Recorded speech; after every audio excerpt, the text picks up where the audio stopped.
She was hired to clean for a millionaire's wedding after her family lost everything. For 6 weeks, she worked behind closed doors while the bride treated her like she was invisible. But on the wedding day, after a humiliating public insult, the groom stopped the ceremony and made a choice that shocked more than 200 guests. Before we begin, tell us where you're watching from.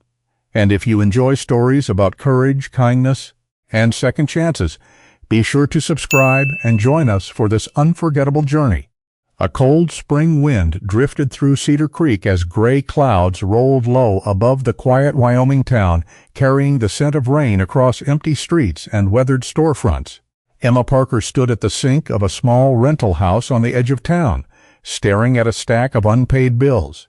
At 26, Emma was slender and slightly taller than average, with long chestnut brown hair usually tied into a practical braid and soft hazel eyes that revealed more worry than she ever spoke aloud.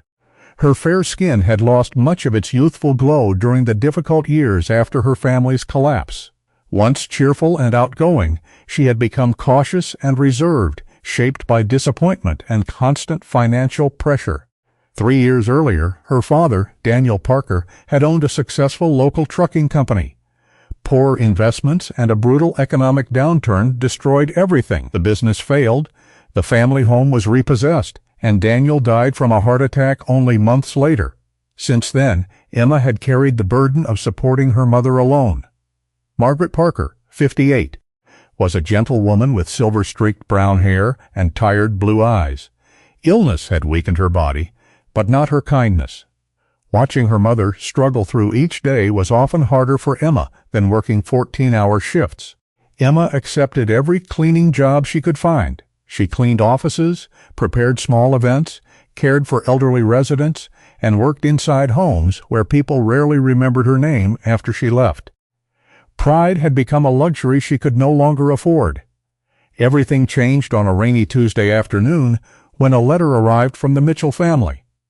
Ryan Mitchell, 34, was one of the wealthiest businessmen in the region. Tall and broad-shouldered, with dark brown hair touched by early traces of silver and a neatly trimmed beard along his strong jawline, Ryan was known throughout Cedar Creek as a fair employer and a surprisingly humble man, despite his success. The letter explained that Ryan's upcoming wedding would host more than 200 guests. The family needed someone to oversee preparation, organization, and household logistics for 6 weeks. The payment was enough to cover months of medical treatment for Margaret. Emma accepted immediately. 2 days later, she arrived at the Mitchell estate and met Victoria Hayes. At 30, Victoria was strikingly beautiful, with flawless blonde hair, elegant features, and the effortless confidence of someone who had never worried about money a single day in her life. Victoria looked Emma up and down before speaking. "You'll work behind the scenes," she said coolly. "My guests don't need to know who handles the service." Emma forced a polite smile and nodded. She had heard worse before. What she didn't know was that every morning at 5 o'clock, before the estate fully woke, Ryan Mitchell had a habit of walking into the kitchen for coffee. And that habit was about to change both of their lives. The second week at the Mitchell estate settled into a rhythm Emma Parker had not expected. Every morning she arrived in the kitchen before dawn, reviewed vendor schedules, checked delivery lists, and prepared plans for the day. At exactly 5 o'clock, Ryan Mitchell appeared almost without fail. The first few mornings were simple, a greeting, the sound of coffee pouring into a mug, then silence. Eventually, Ryan began asking questions. Not the kind wealthy clients usually asked. Most employers wanted results. Ryan wanted to understand how those results happened. One morning, he watched Emma reorganize a complicated seating chart involving more than 200 guests. "How do you keep all of this straight?" he asked. Emma glanced up from her notes. "You break large problems into smaller ones." Ryan smiled faintly. "That sounds simple." "It isn't," she replied, "but panic usually comes from looking at everything at once." The answer stayed with him longer than he expected. Over the following days, their conversations grew naturally. Ryan learned that Emma carried a small notebook everywhere. Every supplier, delivery time, dietary restriction, and backup plan was written inside. Nothing was left to memory alone. What impressed him most was not her organization. It was her attitude. Emma never complained. Not about the long hours. Not about the difficult requests. Not about Victoria. Ryan found that increasingly difficult to understand. One morning he asked her directly, "How do you stay calm when people make things harder than they need to be?" Emma paused before answering. "My father used to say that frustration costs energy twice. First when something happens, then again when you keep thinking about it." For a moment, Ryan noticed sadness pass through her eyes. He realized she rarely spoke about herself. Meanwhile, Victoria Hayes had begun noticing something else entirely. At 30 years old, Victoria was accustomed to being the center of attention. She had spent her entire life in elite schools, private clubs, and exclusive social circles. Admiration came naturally to her. Competition did not. Seeing Ryan spend time in the kitchen every morning irritated her more than she wanted to admit. The irritation grew worse when several of her friends arrived from Denver for a week-long visit. One of them was Brittany Collins, a fashionable woman with platinum blonde hair, expensive jewelry, and a habit of speaking before thinking. Brittany measured people almost entirely by money and status. Emma happened to be arranging floral deliveries when Brittany entered the room with Victoria. "That's the woman?" Brittany asked quietly. Victoria nodded. "The housekeeper? She coordinates everything." Brittany studied Emma briefly. "She doesn't look like someone who belongs in a place like this." The words were not whispered quietly enough. Emma heard every one of them. As always, she continued working. But Ryan heard them too. He happened to enter through the side doorway carrying a folder of contracts. Something about the conversation immediately bothered him. Victoria noticed his expression. "We're just talking," she said. Ryan looked directly at Brittany. "Then maybe talk about something worth discussing." The room became very quiet. Brittany laughed awkwardly and changed the subject, but Victoria's face hardened. Later that afternoon, the tension worsened. Several wedding samples had been arranged in the dining hall. Emma spent hours preparing displays for photographers, caterers, and decorators. When one arrangement received praise from visiting planners, Victoria casually dismissed the credit. "Emma's good at following instructions," she said. "That's why I hired her." Emma felt the familiar sting. Years ago, such comments would have ruined her entire day. Now they simply reminded her of how people saw her. What unsettled her more was Ryan's reaction. For the first time since she arrived, he openly disagreed. "No," Ryan said firmly. The room turned toward him. "She didn't follow instructions." Victoria blinked. Ryan continued. "She improved them." Silence followed. No one argued. No one laughed. Emma stood frozen beside the display table. Victoria forced a smile and changed the conversation, but the damage had already been done. For the rest of the afternoon, Emma could not stop thinking about it, not because Ryan defended her, because he noticed. Most people saw the finished event. Ryan saw the work behind it. That evening, Emma drove home beneath a fading Wyoming sunset. After checking on her mother and preparing dinner, she sat alone at the small kitchen table. She told herself Ryan Mitchell was simply a decent employer. Nothing more. Yet when she closed her eyes, she found herself remembering the way he had looked at her in the dining hall, not with pity, not with obligation, with respect. And that frightened her far more than any insult Victoria Hayes could ever deliver. By the beginning of the 4th week, the Mitchell estate looked less like a family home and more like a machine preparing for a major event. Deliveries arrived daily. Contractors moved through the property. Florists, caterers, decorators, and photographers filled every corner of the estate. Emma Parker spent most of her days solving problems before anyone else noticed they existed. The work kept her busy. Unfortunately, it did not keep her from noticing the growing tension inside the house. It started on a Thursday morning. Ryan Mitchell entered the kitchen later than usual. His shirt sleeves were rolled up, and dark circles rested beneath his eyes. The calm confidence Emma had come to recognize was still there, but something seemed heavier. "You didn't sleep," Emma observed. Ryan gave a small smile. "Was it that obvious?" Emma nodded. For a moment he stared into his coffee cup. Then he surprised himself by speaking. "My father would probably be disappointed in me." Emma looked up. Ryan rarely mentioned his father. William Mitchell had built the family business from almost nothing. He had been a broad-shouldered man with weathered features, thick gray hair, and a reputation for stubborn honesty. Years earlier, a dishonest business partner had nearly bankrupted him.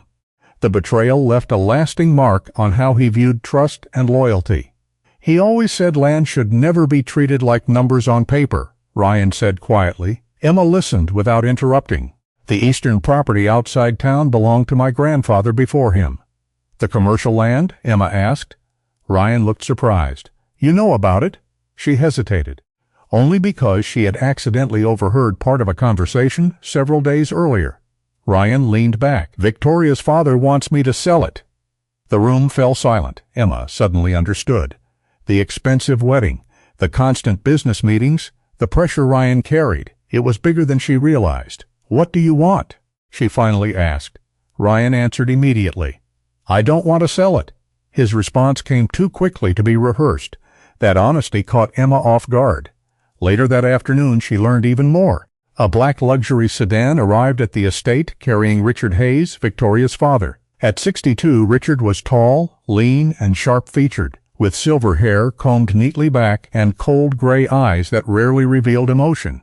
Years spent in corporate negotiations had made him calculating and highly disciplined. Few people ever saw him lose control. Emma was organizing vendor invoices near the study when Richard entered for a private meeting with Ryan. The door remained mostly closed. Mostly, not entirely. She had no intention of listening. But several raised voices carried through the opening. "The agreement makes perfect financial sense," Richard said. "I'm not discussing the numbers," Ryan replied. "Then what exactly are you discussing?" "My family's land." A long silence followed. Then Richard answered, "Sentiment does not build empires." The conversation ended shortly afterward. Emma returned to work feeling uncomfortable. The situation was becoming clearer.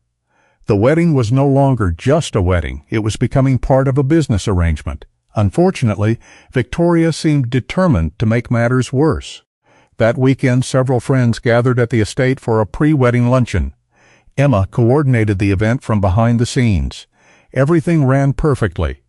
The food arrived on time. The decorations looked flawless. The guests complimented the organization repeatedly. Then one guest asked who had arranged everything. Before Emma could quietly leave the room, Victoria laughed. "Emma has talent," she said, "if cleaning houses counts as a talent." Several people laughed politely. Others lowered her eyes. She was used to comments like that. What she wasn't prepared for was Ryan's reaction. The room had barely fallen silent before he spoke. "That's enough." The words were calm, very calm, which somehow made them stronger. Victoria stared at him. Ryan met her gaze. "You owe her an apology." Nobody moved. Nobody spoke. The silence stretched across the room. Victoria looked genuinely shocked. No one had challenged her publicly before, especially not Ryan. For several seconds, Emma felt trapped between them. Part of her wanted to disappear. Another part couldn't stop looking at Ryan. This wasn't the businessman the newspapers described. This wasn't the wealthy heir everyone admired. This was simply a decent man refusing to ignore something wrong. Victoria finally stood and left the room without another word. The luncheon continued, but nothing felt the same afterward. That evening, Emma sat alone in the kitchen reviewing schedules for the following week. For the first time since arriving at the estate, she allowed herself to admit a dangerous truth. The wedding was no longer the only thing changing.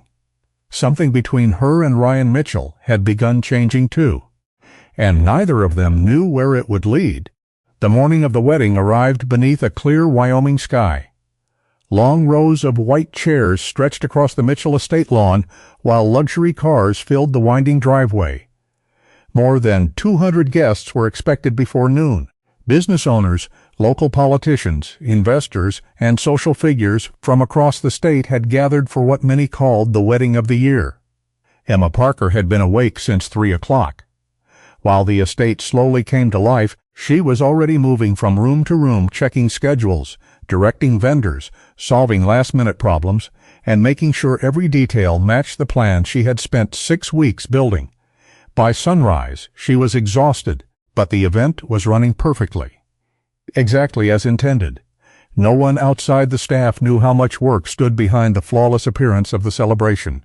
and Emma expected it to stay that way. Around noon, guests filled the ceremony area. Emma remained inside the service wing of the estate, organizing final preparations for the reception.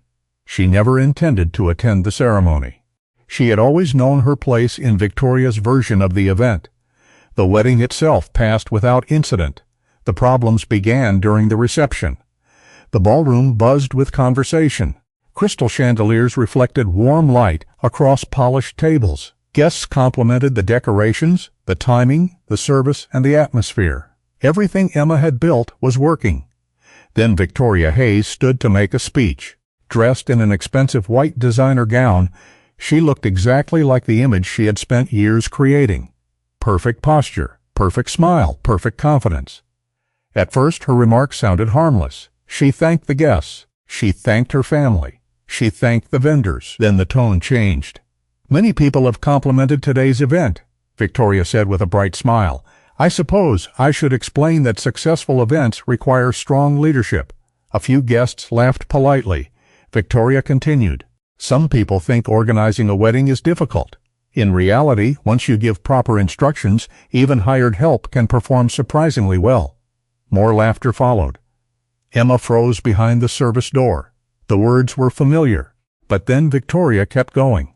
"The young woman managing logistics came from a family that lost everything.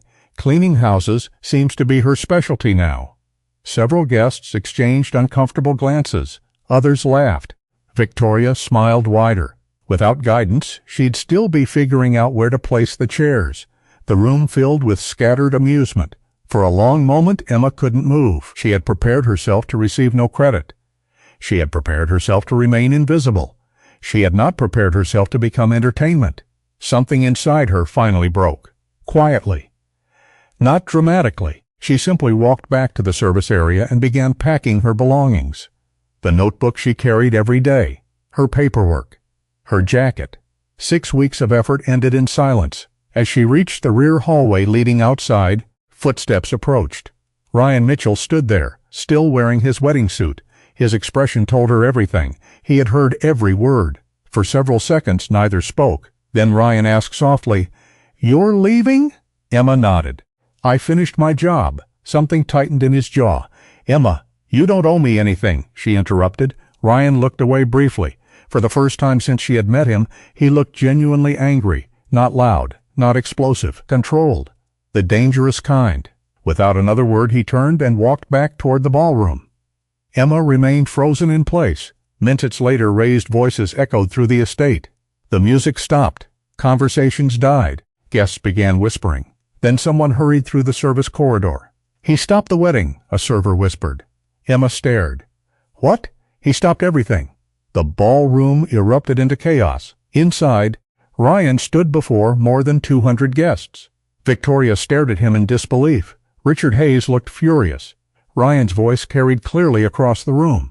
"I can't marry someone who measures people's worth by money, status, or appearance." Silence followed. Absolute silence. Then Victoria exploded. "How dare you humiliate me?" Ryan didn't raise his voice. "I should have ended this months ago." Richard Hayes stepped forward immediately. His face had turned red with anger. "You're throwing away a partnership worth millions." Ryan met his gaze calmly. "No, I'm refusing one." The room erupted. Guests whispered. Investors argued. Family members demanded explanations. Victoria stormed from the ballroom in tears. Richard threatened legal action regarding the commercial land deal. Ryan ignored all of it. For the first time in months, his decision seemed completely certain. Emma watched from the hallway, unable to believe what she was seeing. The wedding was over. The business arrangement was over. Everything that had appeared unshakable only hours earlier had collapsed. And as she looked toward the ballroom, she realized something else. Ryan had not ended the wedding because of one speech. That speech had simply exposed a truth he could no longer pretend not to see. Outside, guests began leaving the estate. Inside, chaos continued. And standing alone in the quiet service corridor, Emma understood that nothing about either of their lives would ever be the same again. 3 months after the wedding that never happened, autumn arrived in Cedar Creek with cool mornings and golden leaves drifting across quiet roads. Emma Parker had returned to her ordinary life, but nothing about it felt quite the same anymore. She still lived in the small rental house with her mother. She still woke before sunrise. She still worked harder than most people she knew. But for the first time in years, she could see a future that extended beyond survival. The change had started unexpectedly. Several guests who attended the Mitchell wedding remembered the event for reasons completely different from the scandal. They remembered the flawless organization, the perfect timing, and the extraordinary attention to detail. More importantly, they learned who had been responsible. One recommendation became two. Two became five. Soon Emma found herself receiving requests not as a cleaner or temporary helper, but as an event coordinator. One of the first opportunities came from Harold Bennett, a cattle ranch owner in his late 60s. Harold was a large man with broad shoulders, a thick gray mustache, and weathered skin shaped by decades beneath the Wyoming sun. He valued honesty above appearances because years earlier a dishonest business partner had nearly cost him his ranch. When Harold hired someone, trust mattered more than reputation. After Emma successfully organized a charity dinner for 80 guests, Harold recommended her throughout the region. The business grew steadily. For the first time since her father's death, unpaid bills stopped piling up. Margaret Parker's medical treatments became easier to afford. The leaking roof was repaired. The old worry that had lived permanently inside Emma's chest slowly began to loosen. Throughout all of it, Ryan Mitchell remained absent. No unexpected visits, no letters, no attempts to pressure her. At first, Emma found the silence disappointing. Then she understood it. Ryan was giving her something few people ever had, a choice. The realization made her respect him even more. By early autumn, she found herself thinking about the Mitchell estate more often than she wanted to admit. Not the wedding, not the scandal. The kitchen, the quiet conversations, before sunrise, the coffee, the feeling of being seen. One evening, after helping her mother prepare dinner, Emma sat alone at the kitchen table, staring at a blank sheet of paper. For nearly 10 minutes, she wrote nothing. Then she smiled slightly and began writing. The letter contained only a few sentences. She claimed she might have left something behind in the kitchen at the Mitchell estate. She asked whether she could stop by one morning to look for it. 3 days later, a reply arrived. The answer contained only 4 words. "The door will be open." Emma laughed when she read it. Ryan understood exactly what she meant. The following Thursday she arrived just before 5 o'clock. The estate felt different, quieter, simpler. No wedding preparations. No endless stream of visitors. No Victoria. No tension. Inside the kitchen, everything looked exactly the same. The large wooden table remained in its familiar place. The morning light entered through the same windows. 2 coffee cups sat waiting beside a warm coffee pot. Ryan Mitchell entered moments later through the rear door. He looked much the same. Tall, broad-shouldered. Dark hair touched with silver near the temples, but something else had changed. The constant pressure she had seen during the wedding preparations was gone. For a moment neither spoke. Then Ryan smiled. "What exactly did you lose?" Emma looked around thoughtfully. "I wasn't sure at first." Ryan folded his arms. "And now?" Emma met his eyes. "I think I left part of myself here." The silence that followed felt comfortable rather than awkward. Ryan stepped closer. "I know the feeling." For the next hour they talked the way they always had. No drama, no speeches, no expectations, only honesty. Ryan finally told her the truth. He admitted he had known long before the wedding that something was wrong. Not because of Emma, not because of Victoria, because he had been confusing obligation with love. Every morning in that kitchen had made the difference clearer. He had admired Emma's strength long before he understood his feelings. Emma listened quietly. Then she told him something equally honest. She had spent years believing people like her were never chosen. Not truly. Ryan shook his head. "I chose you the moment I realized you never asked anyone to save you." A year later they stood together in the backyard of Emma's home. The wedding was small, simple, real. Neighbors filled folding chairs beneath autumn trees. Margaret Parker cried through most of the ceremony. Harold Bennett attended with his family. No politicians came. No investors. No business contracts waited to be signed. Only people who genuinely cared about them. As Emma looked across the gathering, she thought about the woman who had once been told to stay behind closed doors. That woman no longer existed. She had built a future with her own hands. And this time, standing beside the man who truly saw her, there was no door left to hide behind. Sometimes, the people who change our lives are not the ones standing in the spotlight. They are the ones quietly doing their best when no one is watching, carrying burdens we know nothing about, and choosing kindness even when life has not been kind to them. Emma's story reminds us that being overlooked does not mean being without value, and sometimes the right people see us, not because we demand attention, but because we remain true to who we are. Perhaps all of us have known seasons when we felt invisible, unappreciated, or uncertain about the future. Yet life has a way of opening doors we never expected, often through simple moments, honest conversations, and people who recognize our worth. If this story touched your heart, please share it with someone who might need a little encouragement today. Let us know in the comments where you're watching from, and what part of Emma's journey stayed with you the most. And if you enjoy stories about hope, kindness, resilience, and second chances, please subscribe to the channel and join our growing community. May God bless you, protect your loved ones, bring peace to your home, and fill your days with strength, comfort, and unexpected joy. Thank you for spending this time with us, and we look forward to seeing you in the next story.